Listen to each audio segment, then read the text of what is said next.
Hola Alberto. Buenas tardes, Juan Carlos. Hablemos sobre el sistema universitario en los años 2000. En los años 2000 tuve la suerte, tuve el honor de ser presidente de la Universidad Nacional de La Plata en un momento que para la educación superior fue un momento de crisis, de dura crisis.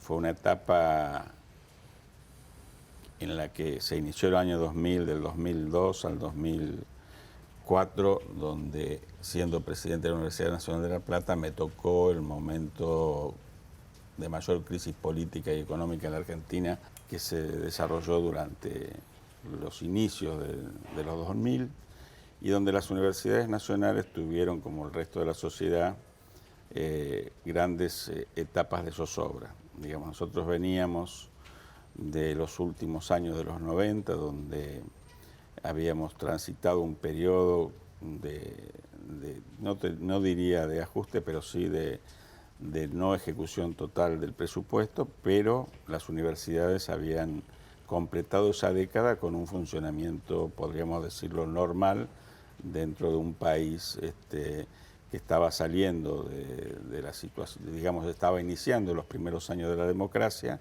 y la universidad se estaba recomponiendo. Pero ya con el inicio del 2000, cuando en el gobierno de la Alianza, las universidades tuvimos el grave problema del desfinanciamiento.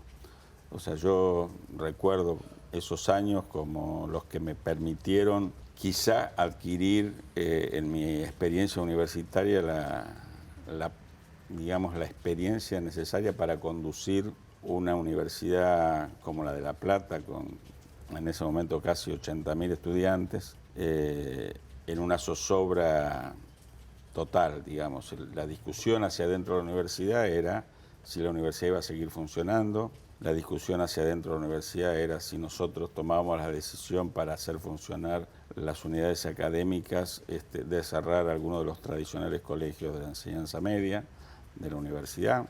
Hubo momentos en que teníamos grandes dificultades para pagar los salarios, se tomaron decisiones extremas.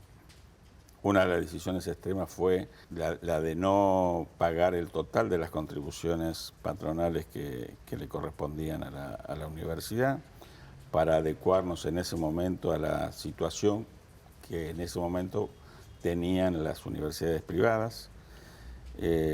Lo hacíamos bajo el amparo de que teníamos que prestar un servicio público como era la educación, pero a pesar de eso, nosotros teníamos dentro de la propia Universidad Nacional de La Plata, por supuesto, grandes focos, no digo de rebelión, pero sí de rebeldía contra el gobierno que estaba en ese momento al frente del país. Vos sabés muy bien, Juan Carlos, que yo provengo de las filas del radicalismo, por lo tanto las decisiones que teníamos que tomar eran decisiones mucho más fuertes, porque nosotros entendíamos las dificultades que estábamos viviendo, la zozobra que tenía el conjunto de la comunidad de la universidad, y por lo tanto teníamos que tomar decisiones que pudiéramos demostrar que estábamos conscientes de los riesgos que algunos visualizaban, otros daban por seguro y nosotros teníamos la necesidad de tratar de aplacar esos ánimos para darle tranquilidad al resto de la comunidad universitaria y poder seguir con la vida normal de la universidad. Entonces ahí podemos dividir esas acciones en varias líneas, digamos. Por ejemplo, mis reuniones con los prestadores de servicio diría que eran casi diarias. En aquel momento, puedo nombrar empresas, con Telefónica, con la proveedora de electricidad, con la proveedora de gas, nosotros teníamos prácticamente reuniones mensuales como para ir renegociando la deuda que se iba acumulando y ver de qué manera la íbamos afrontando. Con los docentes y con los gremios de los no docentes estábamos permanentemente en el debate y en la discusión de cómo hacíamos para que la comunidad de la universidad se mantuviera unida y pudiéramos enfrentar ese problema demostrando que la institución universidad no iba a dejar de funcionar. En ese momento recuerdo haber participado en varias marchas de las denominadas marchas de las antorchas, que nosotros teníamos que encabezar, primero porque era nuestra obligación, porque estábamos al frente de la universidad y éramos el principal referente desde el punto de vista de la conducción académica de la universidad. Clases públicas, que se hicieron, una clase pública en las escalinatas del museo con más de 4.000 personas en los jardines del museo. Asamblea universitaria para tratar el tema digamos, de la situación social, política, económica de la universidad y poder sacar un comunicado avalado por una asamblea universitaria. O sea, todas fueron situaciones yo diría, de extrema tensión, porque teníamos que tratar fundamentalmente de contener las ansiedades y los deseos de protesta justificada, pero dentro siempre de un marco lógico universitario para que una institución caracterizada por ser una institución, digamos, rebelde, una institución con capacidad de protesta, se mantuviera en los canales normales y que la sociedad nos viera como una institución que reclama, pero no una institución que tira más leña al fuego, podríamos decir. Entonces fueron años duros, años que en el Consejo Superior semanalmente se presentaban debates más que sobre la situación institucional, sobre la situación económica. Yo, por ejemplo, recuerdo debates que si uno los ve con lo que pasó en los años siguientes de los propios 2000, digamos, a partir del año 2007 o 2008, parecerían unos debates muy contrapuestos. Nosotros, por ejemplo, en aquel momento sacábamos decisiones del Consejo Superior donde pedíamos que el Fondo Monetario nos autorizara al país a tener mayor déficit fiscal, porque suponíamos que al tener mayor déficit fiscal la posibilidad de financiamiento de la institución iba a ser posible. Bueno, después llegaron los años de fin del 2000, donde el país tenía superávit fiscal y a veces eso no era tapa de los diarios y el país vivió un proceso interesante desde el punto de vista económico con superávit fiscal y con las universidades siendo financiadas de un modo totalmente diferente.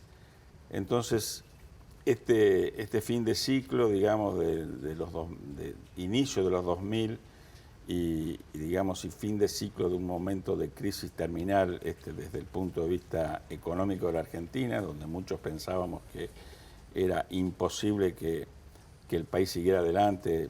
Si ustedes recuerdan, si vos recordás, perdón, en aquel momento no existían los bancos, no existía el financiamiento, no existía la moneda.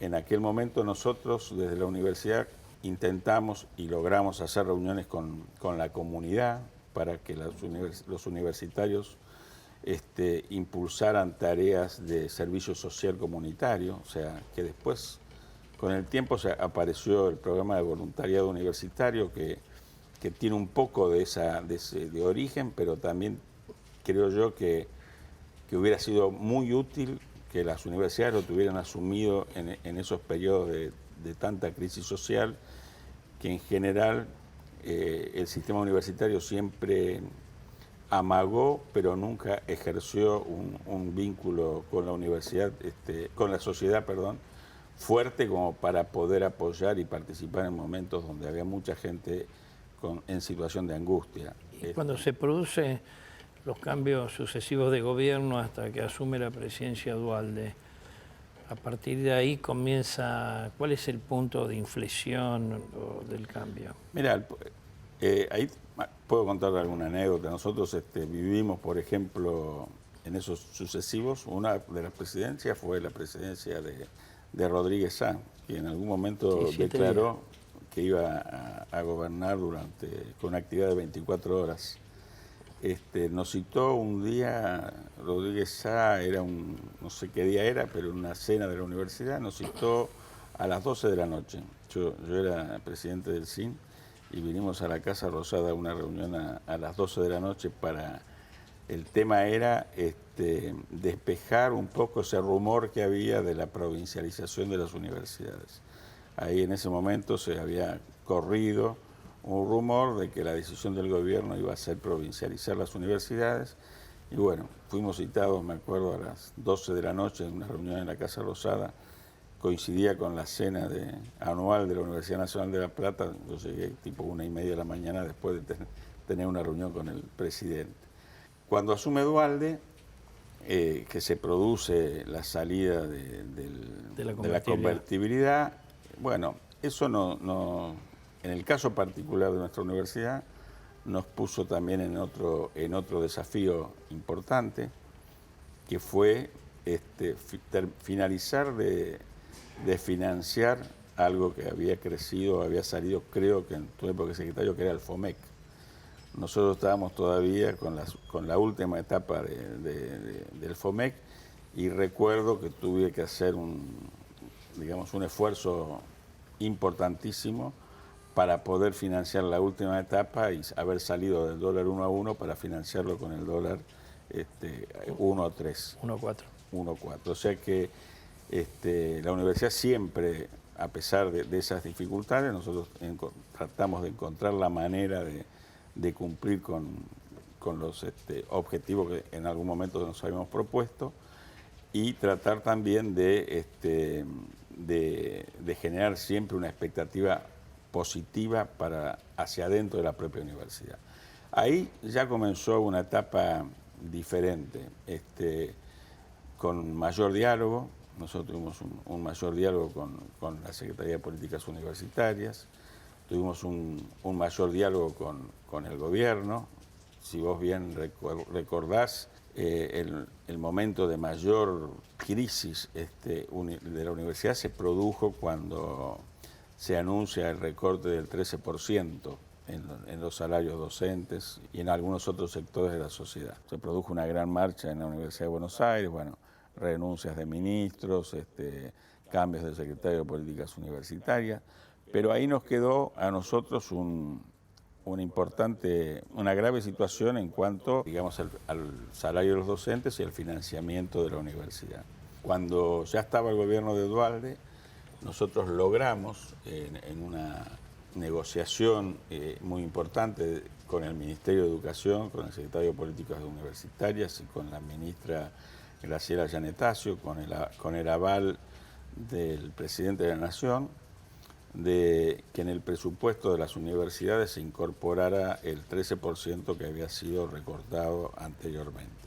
Esa fue una negociación bastante larga, en trasnoches del Congreso, como las habituales de discusión del presupuesto, con un final bastante incierto hasta el momento de la aprobación, y ahí hubo actores, ya digo que fueron fundamentales, pero el fundamental actor en ese momento fue el presidente Duhalde, que fue quien dio a su bloque la orden clara de apoyar lo que las universidades estaban solicitando. Ese fue el periodo donde las universidades se comenzaron con los procesos más firmes de acreditación de carreras, y se inició, comenzaron ahí los inicios de los programas de apoyo a la mejora de la calidad. A pesar de que se iniciaron ahí los inicios de los programas de apoyo, nosotros vivimos, en el caso de La Plata, la acreditación de la carrera de medicina, que no contaba con un financiamiento previo ni posterior. Y bueno, a pesar de las dificultades que el presupuesto tenía y las dificultades que vivíamos las universidades, tuvimos que tomar la decisión, digamos, dentro del marco del Consejo Superior, de discutir de qué modo nosotros podíamos destinar fondos, digamos, privilegiando las debilidades que aparecían en nuestra carrera de medicina para lograr las mejoras o los compromisos que habían sido marcados por la agencia. Así que después de eso comienza el periodo, digamos, de gobierno de Néstor Kirchner. Y ahí tengo que decir con franqueza que se inicia un camino de cambio importante entre la relación entre la universidad y el Estado Nacional. Yo también era presidente del Consejo Interuniversitario Nacional, y teníamos varias inquietudes. La primera inquietud era la gran deuda que nosotros teníamos, que habíamos pasado durante los últimos años de la alianza y del gobierno de transición, una postergación muy importante en los gastos de funcionamiento. O sea, prácticamente se nos estaba adeudando casi un año de gastos de funcionamiento. Por otro lado, no hace años, muchos años, que no había un programa integral de obras de infraestructura universitaria. Y a su vez nosotros fuimos a plantear la necesidad de que junto con el envío de los fondos que se necesitaban para pagar salarios a principio de mes, se nos enviara también un pequeño porcentaje como para que las universidades ya tuvieran el dinero suficiente para afrontar los gastos de funcionamiento al inicio de cada mes. Eso fue planteado en una reunión que se hizo en la Casa Rosada, donde estaba presente Kirchner, Alberto Fernández, que era su jefe de gabinete, el ministro Filmus y Juan Carlos Pugliese como secretario. Nosotros se lo planteamos ahí al presidente de la Nación y inmediatamente el presidente le dio la orden al jefe de gabinete de que se iniciara un programa de infraestructura universitaria, de que se estableciera un plan de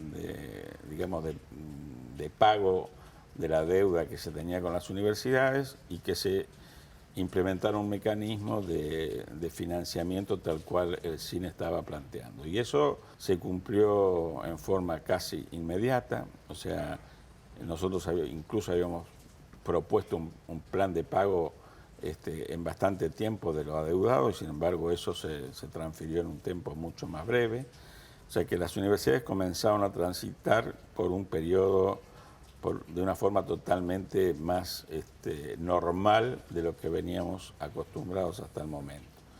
Con un programa de infraestructura que también en sus primeros inicios era un programa de infraestructura donde el ministerio tomaba un poco así la visión que se tenía de cuáles eran las verdaderas prioridades y la distribución de las obras se establecían en un principio en base a las prioridades que establecía el Ministerio de Educación, que eso era transferido a la órbita del Ministerio de Planificación o Obras Públicas.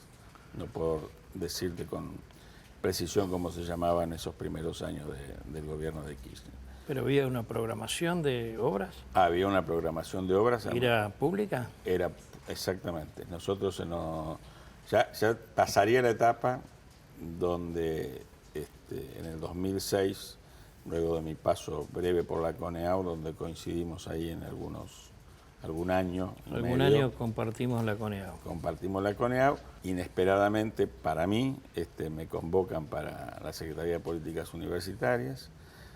Tengo que decir que mi diálogo en ese momento con el ministro, que la firmo, fue muy, muy franco, en el sentido que yo le expresé cuál era mi posición mi idea sobre lo que era el sistema universitario argentino.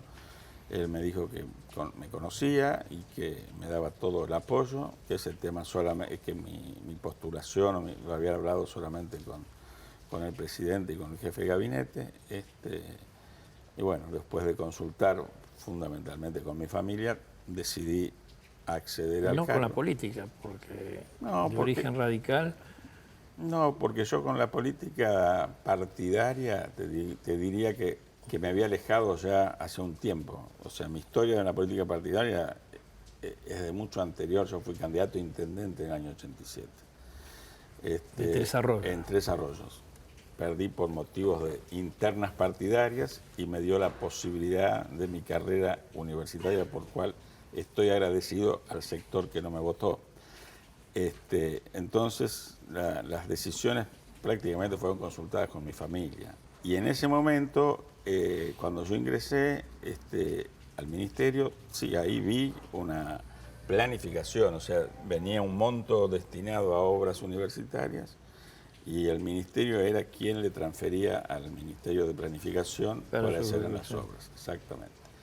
Realmente yo tengo que decir que para mí, desde el punto de vista de la realización personal y de las posibilidades que tuve como para ejercer el cargo, no puedo decir absolutamente nada más que agradecimiento a los 3 ministros con los cuales estuve, que fue con Filmus, con Tedesco y con Alberto Silioni. Los 3 me permitieron trabajar en total libertad. Viví una época donde el presupuesto fue un presupuesto muy adecuado que crecía todos los años, y no solamente crecía para financiar salarios, sino también crecía para el funcionamiento. Pudimos instalar programas que tenían que ver con la mejora de la calidad en base a las carreras acreditadas y otros programas que también tenían que ver con el desarrollo de las universidades. Y fundamentalmente... Y se crearon nuevas universidades porque a inicio de los 2000 se crea Chilecito y la UNOVA. Chilecito y la UNOVA se crean siendo yo presidente del CIN, o sea, estando yo en el... No, yo estaba, en ese momento todavía no era presidente. Se crean ambas, a mí me tocó defender en su momento en el CIN, porque ahí se discutía mucho más que ahora, o no sé si... Pero era, digamos, un debate bastante profundo en cuanto a la pertinencia de la creación de una determinada universidad nacional. Bueno, en general se debate, se sigue debatiendo en el Se CIN. sigue debatiendo. A veces no necesariamente el Congreso hace caso. Escucha el dictamen que no es vinculante. Exactamente. Entonces hay crecimiento económico, aparece el crecimiento del presupuesto, contratos programa, mayores gastos de funcionamiento.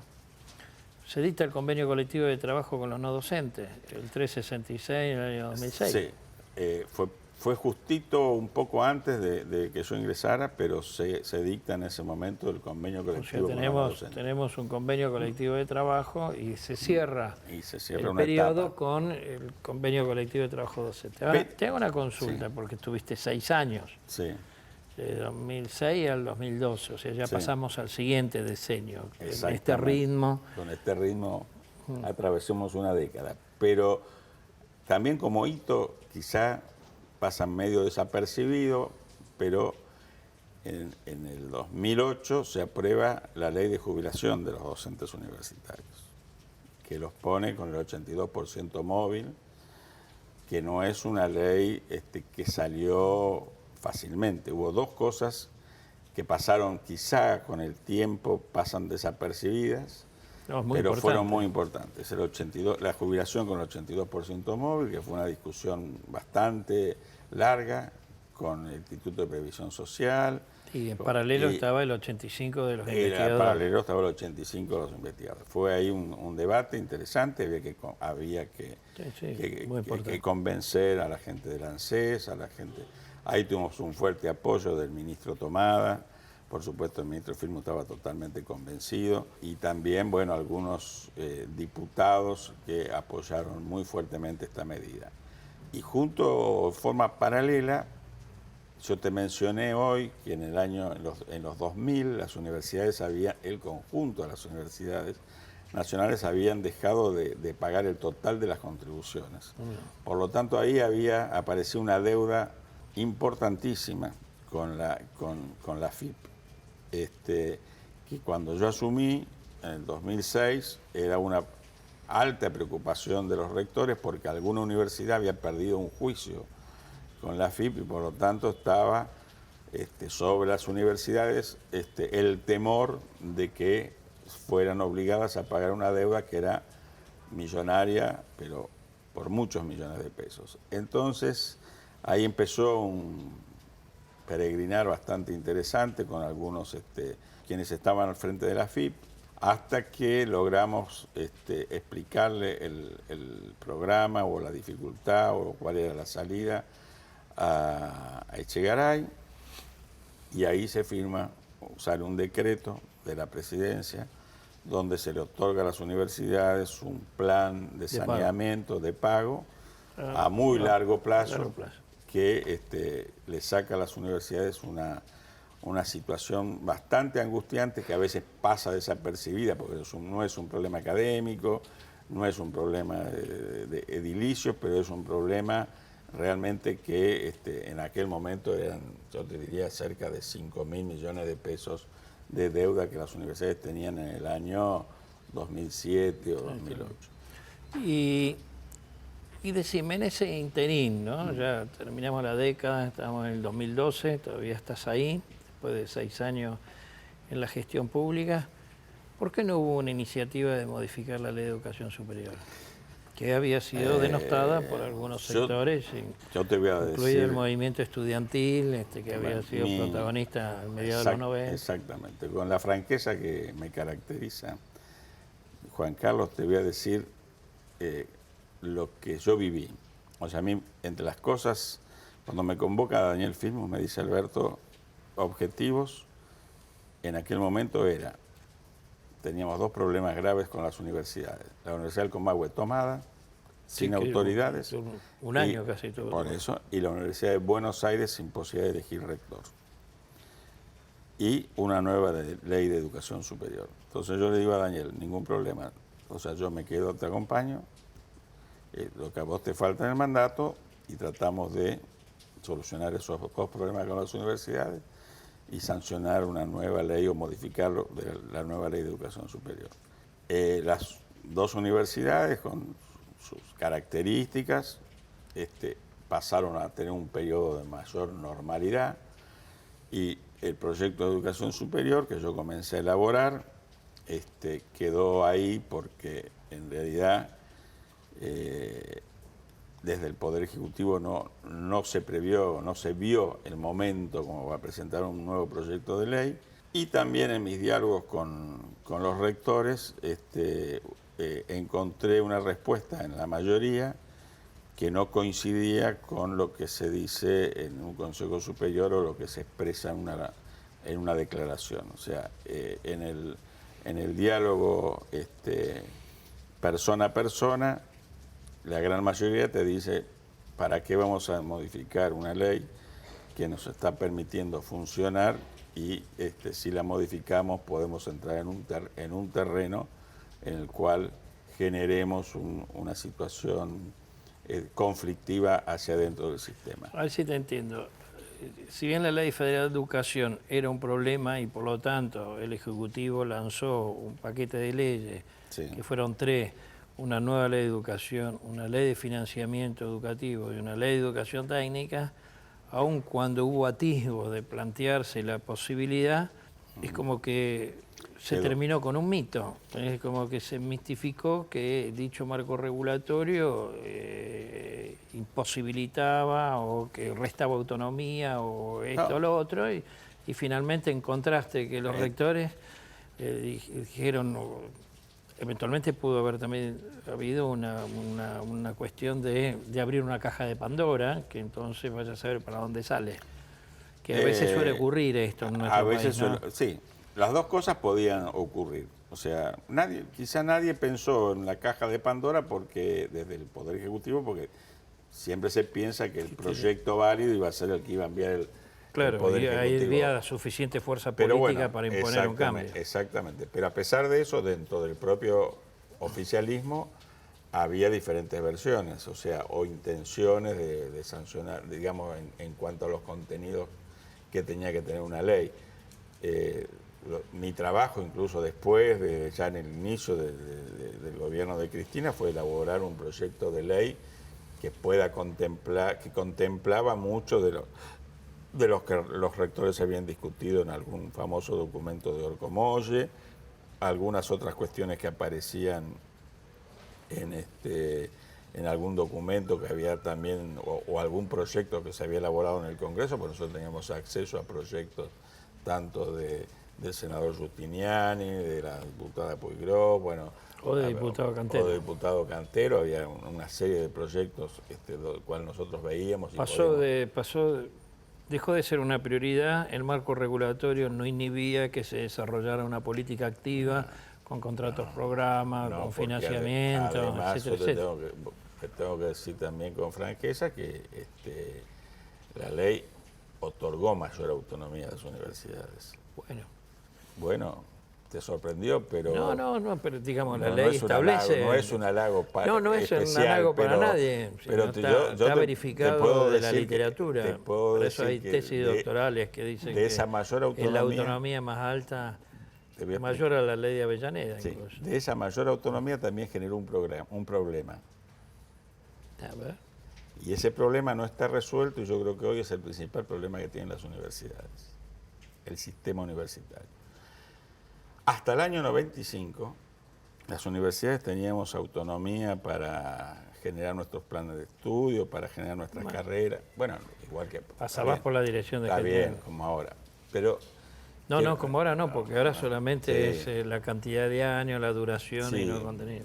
te diría que en ese sentido creo que la dirección de gestión se excede en el marco que dice la ley. Por supuesto.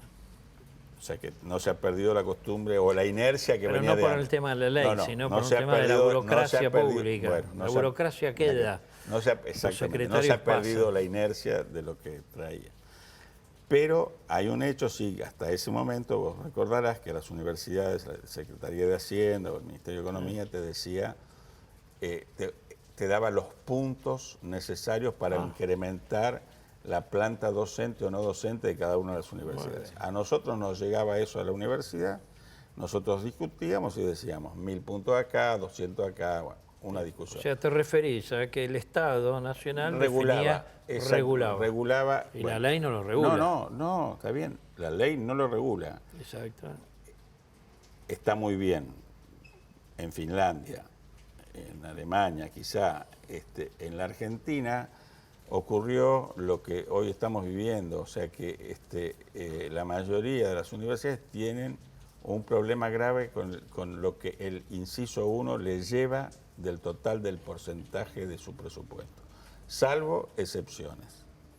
No me digas que te volviste más intervencionista. No me volví más intervencionista. Yo, mi experiencia, yo soy un tipo que tengo habilidad, no sé si una habilidad, tengo condiciones para pensar y para poder cambiar.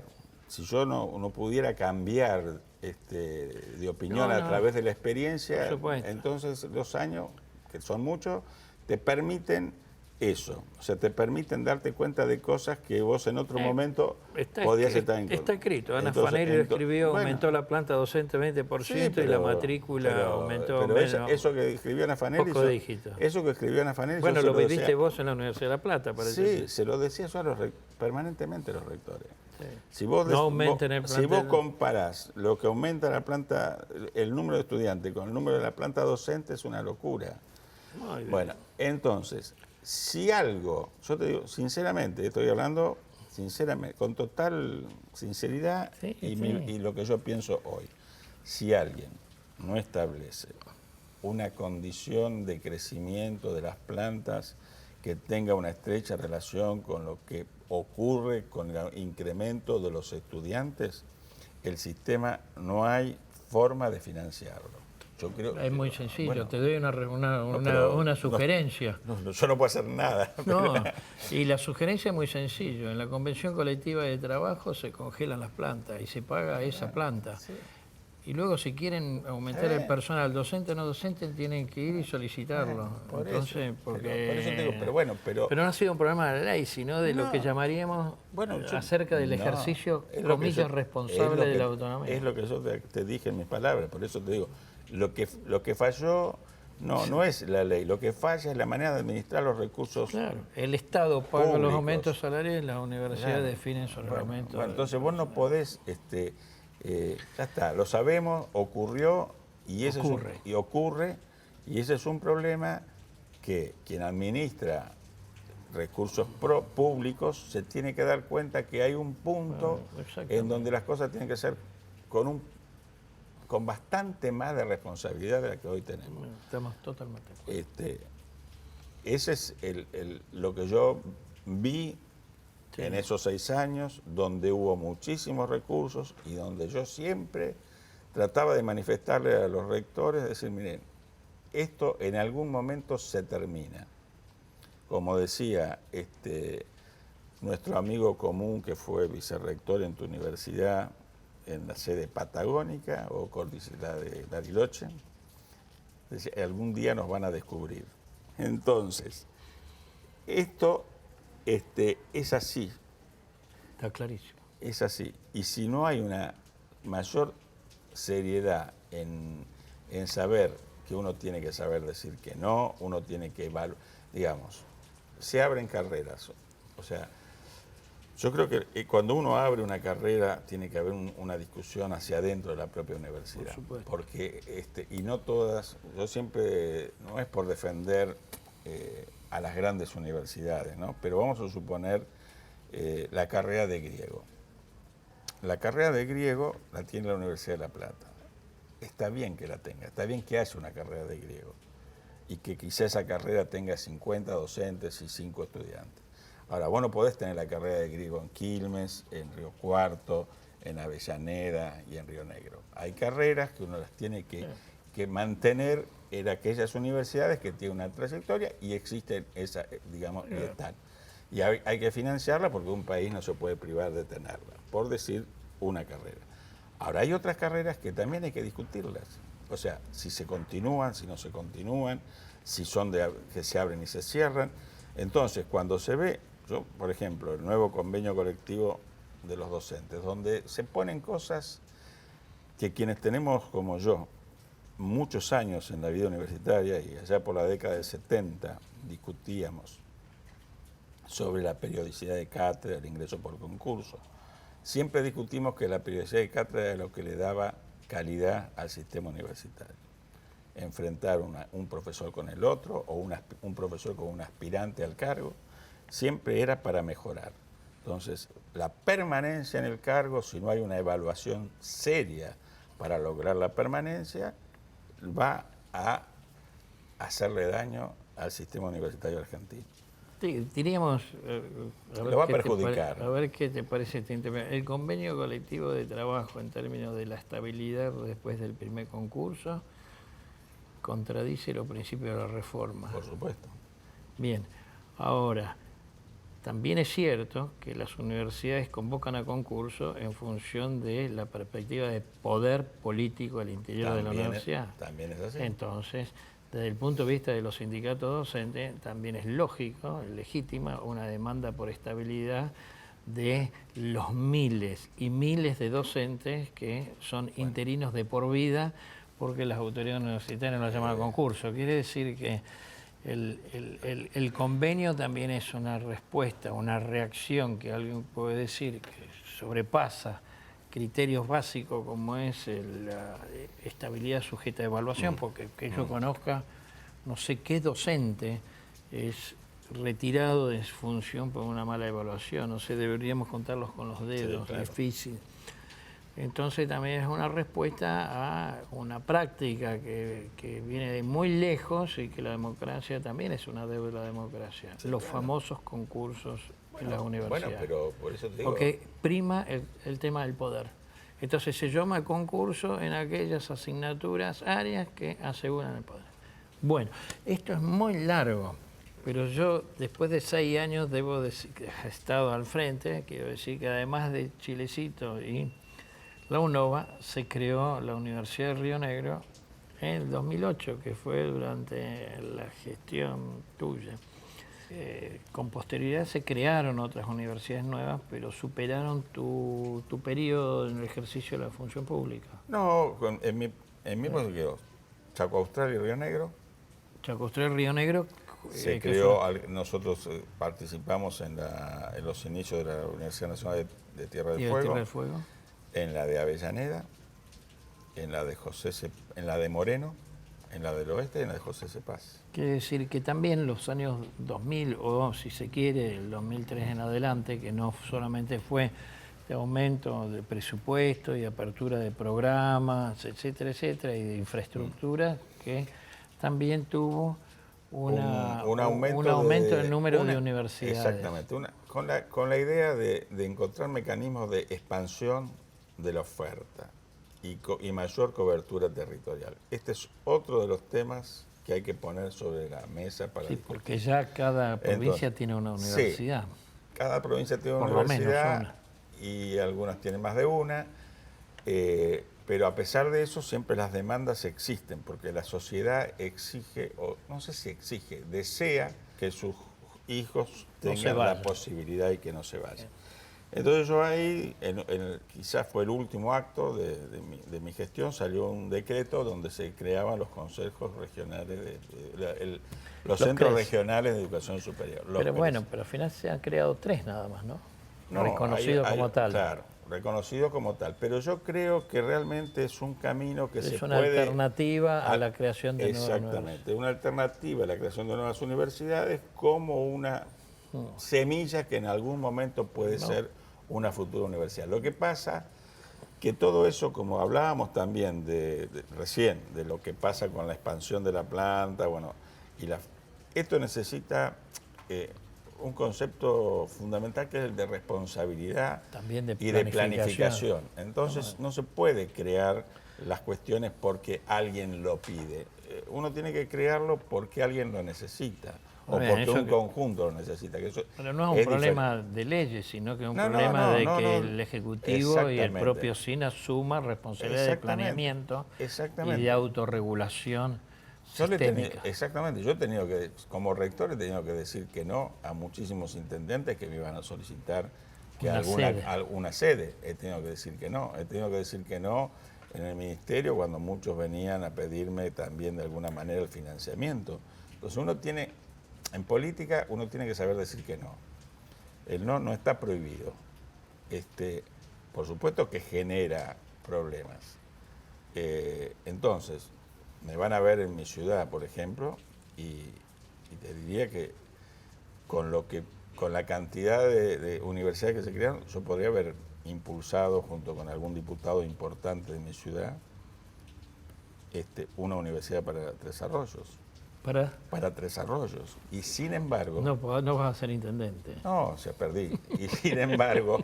y funciona un CRES.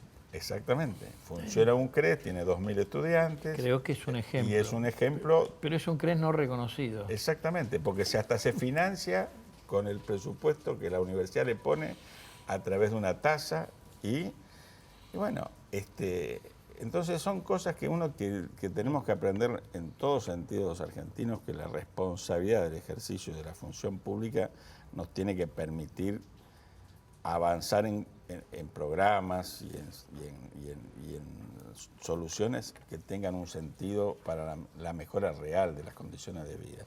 Y hay veces que eso no se ve, se va por el otro camino, se va por el camino de lo que vos decías recién, de que los concursos se hacen. Yo eso lo aprendí en el año 85. En el año 85 nosotros en la normalización ya sabíamos los concursos que debíamos hacer. O sea, el año 85, cuando veníamos con todo el espíritu reformista y todo eso, nosotros sabíamos. Esas fueron malas prácticas universitarias, que después hicieron el daño que generan la aparición de los interinos, que no hay ninguna ley ni ningún estatuto. ¿Los qué? Los interinos. En ninguna ley ni los estatutos aparece la figura del interino. Sí. Entonces, el interino como profesor no existe en la ley. Bueno, ni existen los estatutos. Entonces, mirá, mi experiencia, por ejemplo, ad honorem.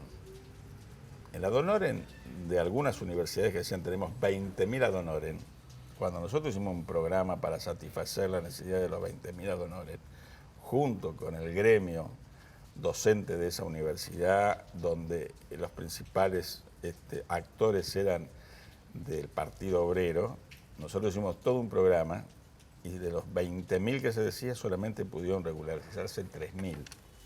Porque también existe el ad honorem de aquel que un profesor invita para venir a dar clase a mi cátedra, venir a dar clase y empieza a funcionar como algo totalmente anormal, no pasa por una designación ad honorem de un consejo académico, por sus antecedentes. Entonces yo creo que el sistema tiene muchas cosas para corregir en un mundo que va a cambiar. Entonces yo digo que lo que no se está viendo es que pasamos una etapa, estamos terminando una etapa de la universidad y va a empezar otra que todavía no se ha visualizado. Empieza una que tu universidad, como es una universidad nueva, está muy en condiciones de tomarlo, porque ¿qué va a pasar en el futuro cuando venga un estudiante y te diga, mira, yo, profesor, estos capítulos de álgebra yo los tomé de un MOOC que bajé de Harvard y por lo tanto quisiera que me evalúe? Sí, claro. Entonces, ¿qué va a hacer? vos el único camino que te queda es evaluarlo. Entonces esa obligación del estudiante para con su regularidad de la currícula va a estar alterada por lo que los jóvenes van a poder captar a través de las nuevas tecnologías y herramientas de la educación. Y eso tiene que ser valioso para que las nuevas universidades y las viejas se den cuenta que vos podés enriquecer tu cuerpo académico también ofreciendo a través de convenio la posibilidad de que los estudiantes tomen otras, digamos, ofertas educativas que están en la red, están en la nube o donde estén. Pero eso va a ocurrir. Y va a ocurrir también que la deserción que hoy tienen los estudiantes en el secundario por aburrimiento, en muchos casos, se traslade a la universidad. Porque yo lo veo, como soy viejo, lo veo con mis nietos. Yo a mi nieto no me lo imagino en un teórico de 45 minutos. Y no es porque él no tenga capacidad de abstracción. Es porque ellos tienen otras herramientas que nosotros no teníamos. Nosotros nos entusiasmaba las tizas de colores, después nos entusiasmaron el de fibra con los marcadores, después vino el PowerPoint, después vino primero la diapositiva, la transparencia, el PowerPoint, que eso ahora sirve para que el profesor lea, porque ya si te lo entregan es lo mismo, porque lléveselo y léalo en su casa, o sea, una copia para cada uno. Y el chico de hoy, ¿qué hace? El chico de hoy tiene otra herramienta, tiene el teléfono, tiene la tablet, y con eso se comunica. Y bueno, y el docente tiene que ser lo que hoy se denomina aula invertida.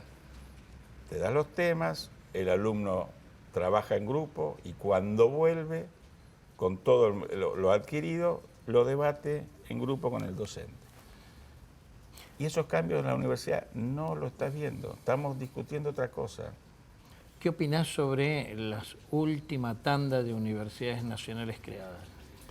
La última tanda. O sea, me estoy refiriendo a las universidades creadas a fines del 2015. Más allá de discutir o de hablar contigo sobre la pertinencia de las nuevas, esas. El futuro de la universidad está en la génesis. ¿En la? En la génesis, en el inicio, en la primera semilla. Y para eso tiene que haber, no es para halagarte, sino es que tiene que haber una persona con capacidad de gestión para crear algo bueno. Entonces, con vos discutimos hasta el día que me llevaste el borrador de estatuto, que yo te dije, bueno, si es tu idea, me parece bien, se van adelante. Hemos discutido muchas cosas sobre tu Universidad de Río Negro, pero vos tenías la convicción, la capacidad y la decisión para crear una universidad con futuro. Todas estas nuevas que se han creado van a depender de eso. Donde esa persona o ese responsable no sepa cuál es el camino a recorrer, la universidad va a crecer mal. Bueno, y la última, una opinión muy breve. Ley Puiggrosso. ¿La última sancionada? Sí. ¿Ese pedacito? Sí. No, yo creo que ese pedacito de ley no era necesario. Gracias.